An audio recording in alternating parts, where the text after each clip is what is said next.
Les puissances nucléaires comprenaient les États-Unis, la Grande-Bretagne, la France et l'URSS. Les États-Unis n'entraient pas en ligne de compte, ni la Grande-Bretagne ni l'URSS. Restait la France. C'était le seul pays vers lequel Israël pouvait se tourner. Je pensais que c'était logique, en tout cas s'il y avait la moindre chance. Je suis allé en France sans parler un mot de français, sans rien connaître de la France. Et quelque temps après, toute la France était de notre côté. Le premier contact est informel. Le conseiller économique du Premier ministre français, Georges El-Ghozi, est un juif né en Algérie. Pérez contacte El-Ghozi et demande un rendez-vous. Nous sommes allés voir El-Ghozi. Il ajouta « Ok, venez me voir demain matin à l'hôtel Matignon où siège le Premier ministre. » Nous y sommes allés à 10 heures et j'avais le cœur serré de crainte que tout ça n'ait été que du bluff. Nous sommes montés au deuxième étage, le Premier ministre, le conseiller diplomatique, le conseiller économique, Georges El-Ghozi. Nous sommes entrés dans le bureau de Georges. Il nous a dit « Expliquez-moi l'affaire ». Je lui ai raconté, nous voulons acheter des avions, mais il y a un embargo. Alors ils ont répliqué, allons en parler au Premier ministre. Nous sommes donc allés voir le Premier ministre et Georges a dit, Monsieur le Premier ministre, laissez-moi m'en charger, ce qu'il fit. Ensuite, nous sommes retournés dans le bureau d'El-Ghozi et avons commencé à téléphoner dans toute la France, à Dassault, aux fabricants, à différents services. Nous avons dirigé toute l'affaire depuis là-bas. C'était comme un conte de fées. Dans les années 56-57, on disait à Paris que les notables militaires ou les responsables militaires israéliens avaient entré porte ouverte au ministère français de la Défense. On disait que Shimon Peres pouvait pousser la porte du ministre français de la Défense, qu'il était chez lui. Qui avait son propre bureau à quelques centaines de mètres d'ici, au ministère des armées, ça s'appelait à l'époque. Il avait son bureau, il était chez lui. Pérez établit des contacts étroits avec les chefs des services de sécurité français. Son principal contact au ministère de la Défense est le chef de cabinet du ministre, Abel Thomas. Comment je me suis intéressé au problème d'Israël au point d'en faire un objectif de ma vie? Je me suis intéressé au sort d'Israël, proprement dit. Pérez entretient des liens étroits avec Guy Mollet, ancien résistant et chef du Parti socialiste.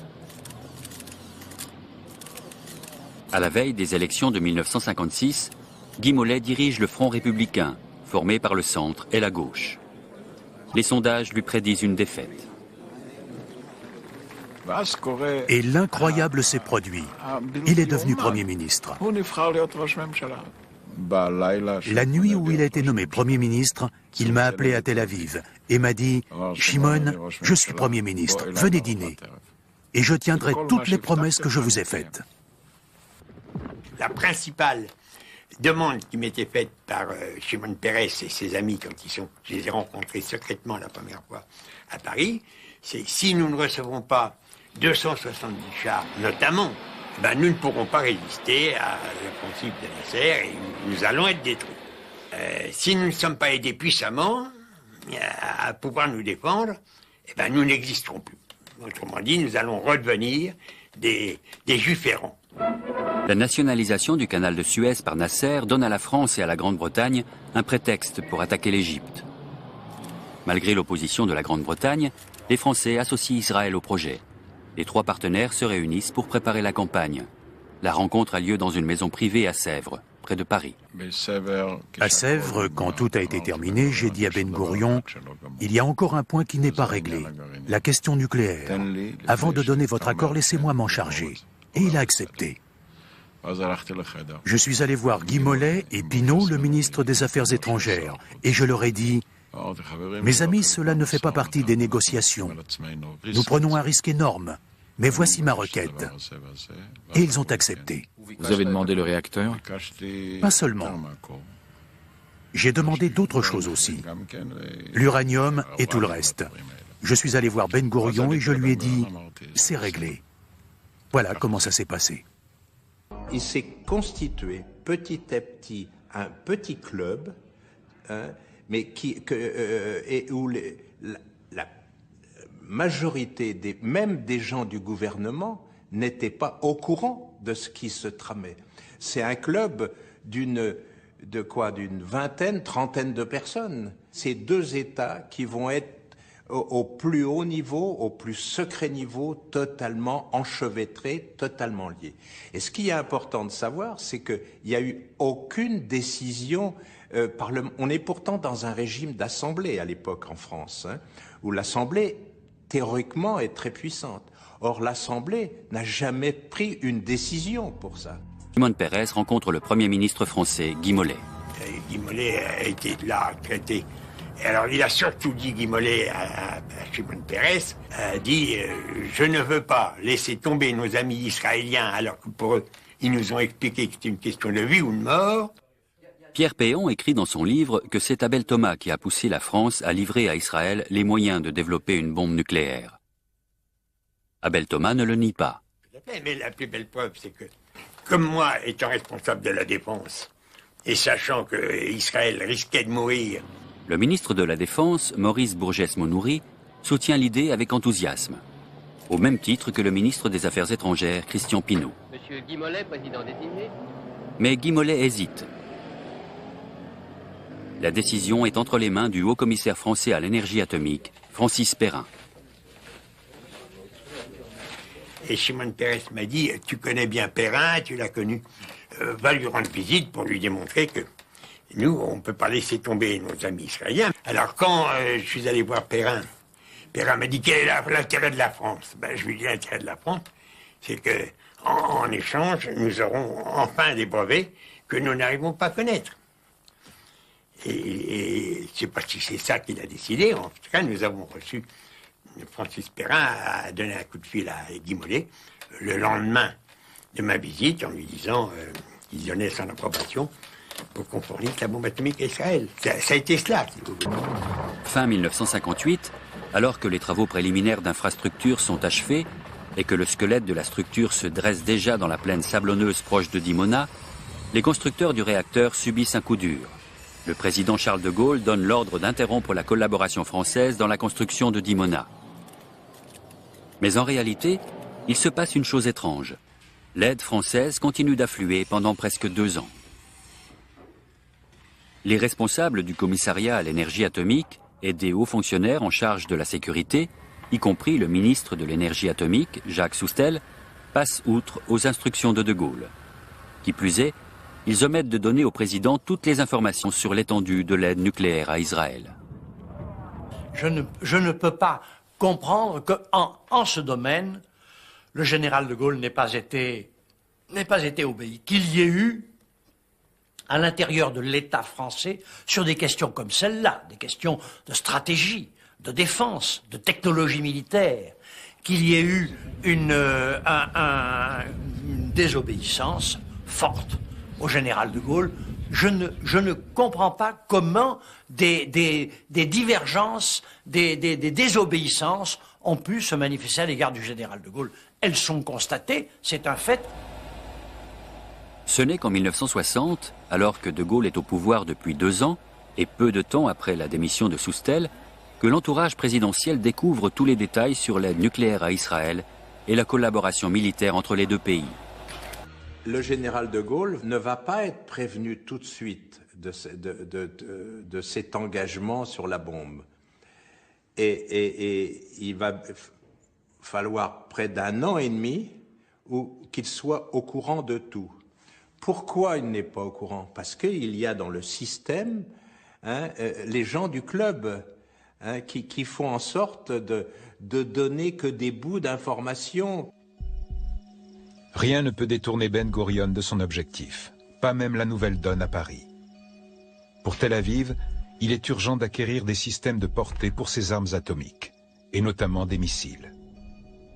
Les dirigeants israéliens savent qu'ils ont peu de temps avant que le vent ne tourne en France. Le général de Gaulle va décider d'arrêter toute cette affaire, mais Donc les instructions ne descendent pas rapidement. Il y a des obstacles partout, partout, parce que le club est très implanté, à la fois dans l'armée, à la fois dans la fonction publique, à la fois dans le politique. Autrement dit, même le général de Gaulle n'arrive pas à obtenir satisfaction. Et quand les décisions descendent jusqu'au bout, des systèmes sont faits pour contrebalancer les décisions. Le cas du MD-620 en dit long. Ce missile a été développé par le groupe français Dassault pour Israël, malgré l'arrêt officiel de la collaboration entre les deux pays. Le MD-620 va être utilisé pour les bombes atomiques israéliennes. Sa livraison n'empêche pas le refroidissement des relations entre Paris et Tel Aviv.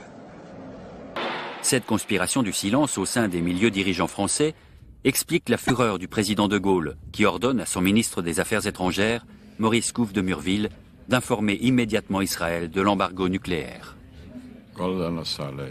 Golda s'est arrêtée à Paris en route vers les États-Unis et elle a rencontré Couve de Murville. Et il lui a dit « Nous avons décidé de mettre fin à nos relations nucléaires avec vous. Nous vous rembourserons votre argent. » Golda a envoyé un télégramme à Ben Gourion pour lui annoncer la nouvelle. Ben Gourion m'a appelé pour me dire « Shimon, qu'est-ce que nous allons faire ?» Et j'ai dit « Je ne sais pas. Laissez-moi aller en France. » Et il a accepté. Je suis allé voir Couve de Murville et il était assis là, très froid. C'était un excellent joueur d'échecs. Et je lui ai dit « Vous êtes devenu fou. Vous voulez rendre public tout ce que nous avons fait ensemble ?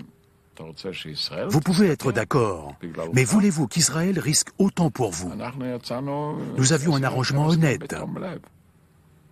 Vous voulez que les Arabes boycottent toutes les compagnies françaises qui nous ont fourni ce matériel? Et vous l'avez convaincu? Oui. Ben Gourion n'en a pas cru ses oreilles. Voilà comment nous avons sauvé la situation.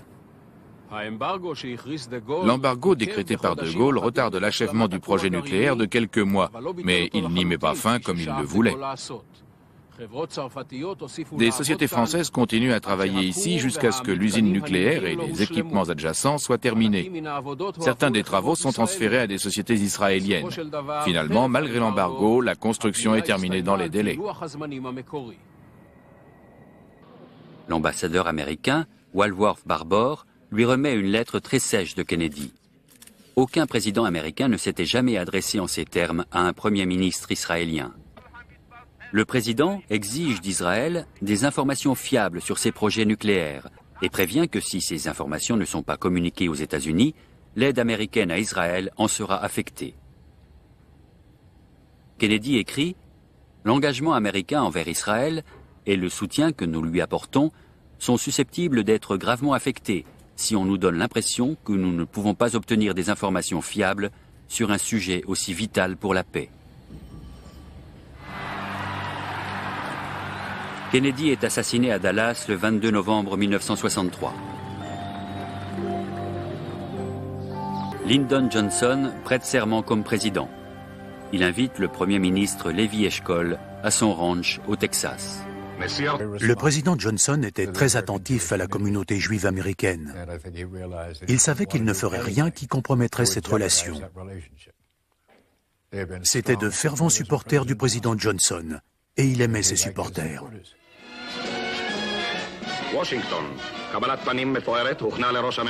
À la différence de Kennedy, Johnson n'aime pas la confrontation. Il préfère le compromis. De fait, les États-Unis ont abandonné leur demande de contrôle sur Dimona et fournissent même des armes conventionnelles à Israël.